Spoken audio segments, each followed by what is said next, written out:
SSC দুর্নীতি মামলায় জীবনকৃষ্ণ সাহার বিরুদ্ধে চার্জশিট জমা দিল এনফোর্সমেন্ট ডিরেক্টরেট। গ্রেপ্তারের 60 দিনের মাথায় ব্যাংশাল আদালতে এই চার্জশিট জমা দেয় কেন্দ্রীয় তদন্তকারী সংস্থা।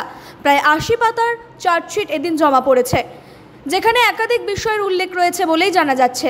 শুধু তাই নয়, জীবনের বিরুদ্ধে 1.5 কোটি টাকার লেনদেনের উল্লেখও এই চার্জশিটে রয়েছে বলেই খবর। এমনকি তার নামে বেনামি 12 কোটি সম্পত্তির কথাও ইডির জমা দেওয়া চার্জশিটে উল্লেখ রয়েছে।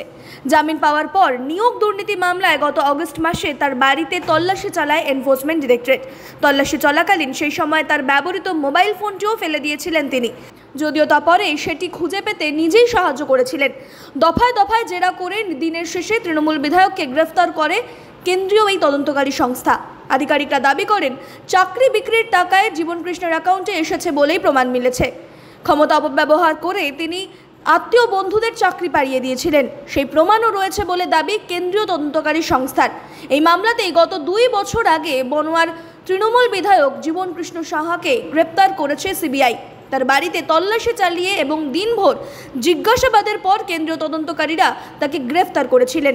সেই সময়ও প্রমাণ লোপাটের উদ্দেশ্যে বিধায়ক নিজের মোবাইল ফোন বাড়ির পিছনের পুকুরে ছুঁড়ে ফেলে দিয়েছিলেন, কিন্তু তাতেও শেষ রক্ষা হয়নি।